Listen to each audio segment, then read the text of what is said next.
Hey you guys, my name is Henrik. I live in Parker, Texas, which is just northeast of Dallas, and I'm recording this on a really rainy day, so I hope the rain is not too noisy.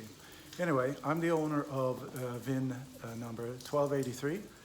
It is a car that was built in May of 1981, and it was born as an automatic transmission and black interior, and all that has changed. So I'm going to give you a little tour.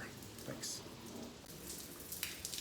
So the history of my car is that I was really a Lotus Esprit fan, growing up in Sweden. And Lotus Esprit is what I really was gunning for as my dream car. But then in September of 2005, I was on eBay and I saw somebody selling a DeLorean car, and I thought, what the heck is that? So I started researching it, and I quickly learned that it had a lot of DNA in common with the Lotus Esprit. I contacted the seller after the auction was over. Turns out it didn't sell, so I made him an offer and flew up to Oklahoma City and bought it. That was in September 2005, so I've had this car for 15 years now. What I'm going to talk about today is really the major change that this car has undergone, which is the engine swap. I've also converted from automatic to manual transmission, and I'll give you a quick look at the interior, and maybe some other time I'll show you the upgraded suspension and upgraded brakes. So let's take a look at the engine that I've swapped in. First of all, why did I choose to swap an engine to begin with, or swap in a different engine to begin with? Well, over the years, I've taken this car to I don't know how many car shows, and boys and girls and men and women alike, they all think this car looks like a supercar. It looks really fast, but in reality, especially with auto transmission, it's just terribly slow. So it was kind of starting to get on my nerves. So I kind of made the decision, I either do something drastic with it and to make it, make the looks match its speed, or vice versa, or I'll just sell it. Luckily, I came to my senses and I decided to get the engine swapped on it. So what you're looking at here is a VR6 engine. Put my flashlight down. VR6, you may know that as a Volkswagen, Audi, Porsche engine. This particular engine is 2.8 liters, 12 valves, and it came from a 2002 Jetta in Canada, of all places. The swap itself was done by SEO Motorsports in Melbourne, Florida. Before they kind of kicked everything off, they tore down the engine, inspected it, cleaned it, put on a different oil pan so it wouldn't interfere with the frame rail below. New timing chains, timing chain rails, new timing chain tensioners. They replaced the front and rear seal and so on. Of course, a thicker head gasket, and also high-strength head bolts from ARP.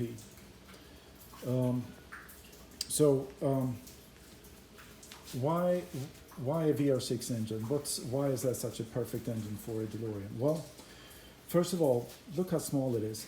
A lot of people mistake it for a four-cylinder engine, but I don't know how many times I've done this at car shows.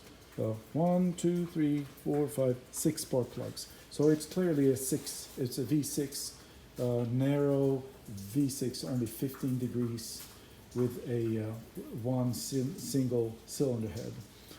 Second reason is that it's really tuner friendly. It's got a seven bearing. The crankshaft has 7 bearings, and it is a cast iron block. So normally a V6 has 4 bearings.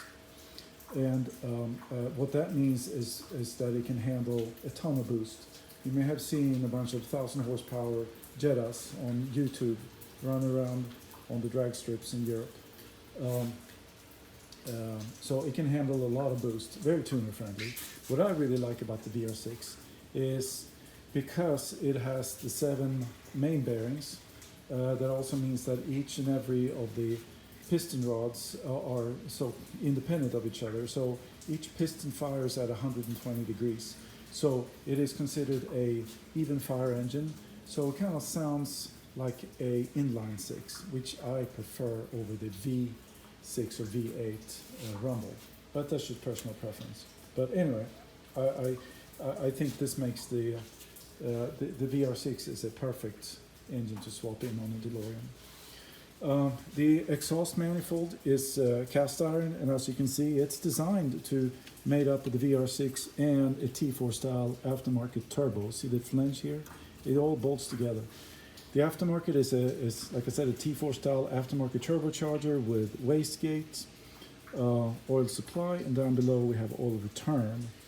We upgraded the seals on the turbocharger, and we also balanced the entire rotating assembly. The charge air comes out this way, goes into the pontoon, and guess what? That's where we're hiding the intercooler. It's an air-to-air intercooler, and it's got a fan on it, and then the charge air runs around inside the bumper and comes out over here. So this is a Ford throttle body, and here's a aluminum custom intake manifold. I'm using Porsche fuel injectors. And what else? Let me look at my little cheat sheet. Yes, down below here is something that I think is really nice. Oil change is really simple, or at least oil filter change. It's got a remote oil filter, which is kind of a nice little touch. Keeps it away from the engine. And so it's nice to package, easily packaged. The oil filter would have been interfering with the frame rail if we wouldn't have had the remote oil filter. So that's a nice little touch. There's a catalytic converter, so environmentally friendly. The R134A air conditioning system has a variable displacement compressor, which means it doesn't cycle on off, which means that for a turbocharged engine that has low compression at idle, or has low compression means that it has low torque at idle, which means that the AC can easily kill the engine if you let it cycle at idle. So I don't have that issue here with the variable displacement compressor. Okay, in front of the engine, I have a one-piece CNC machined aluminum adapter that adapts the engine to the bell housing. So that's how you bolt it. That's how you fit everything together. There's an adapter between the engine to the bell housing, then the bell housing. After that, of course, comes the clutch and the transmission. What else? Yeah, the clutch. The pressure plate and the throwout bearing comes from a Nissan 350Z. It has a completely custom flywheel, and the clutch disc is stock DeLorean with Kevlar wear surfaces. The radiator is upgraded. I purchased it from DeLorean in Europe. It's the 3-core aluminum radiator, and it's I mean, on a 110-degree day, you can be stuck in traffic here in Dallas, and the temperature is rock steady, never above normal. So cooling is not a problem whatsoever. The engine management system is a MS3 Pro ECU, and it uses a wideband oxygen sensor. So the bottom line of this engine is that it puts out 367 horsepower and 377 foot-pound of torque. It is really fast.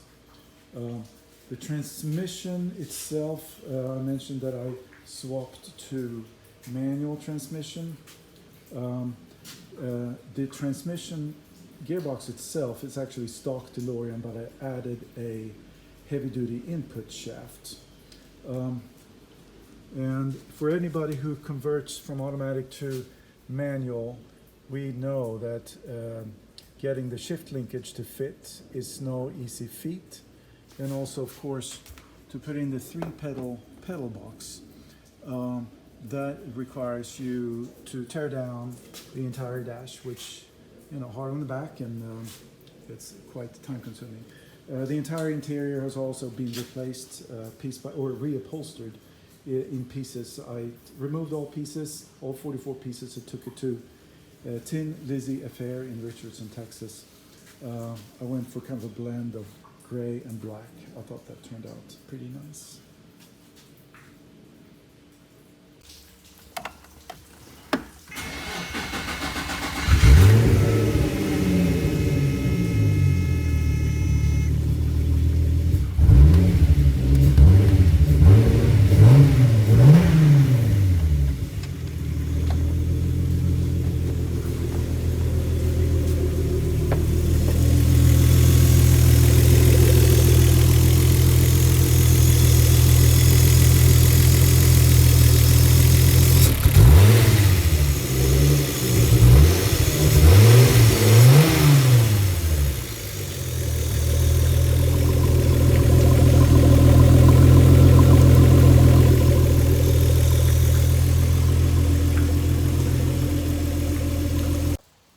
Okay guys, I hope you enjoyed the little tour of my VR6 engine swapped DeLorean. If you have any questions, of course, feel free to ask in the Q&A session. And you can Google DeLorean VR6 conversion. That's where you find my blog, and you'll find a lot more detail about this project. Or you can just email me at henrik.ax99@gmail.com. Thanks again.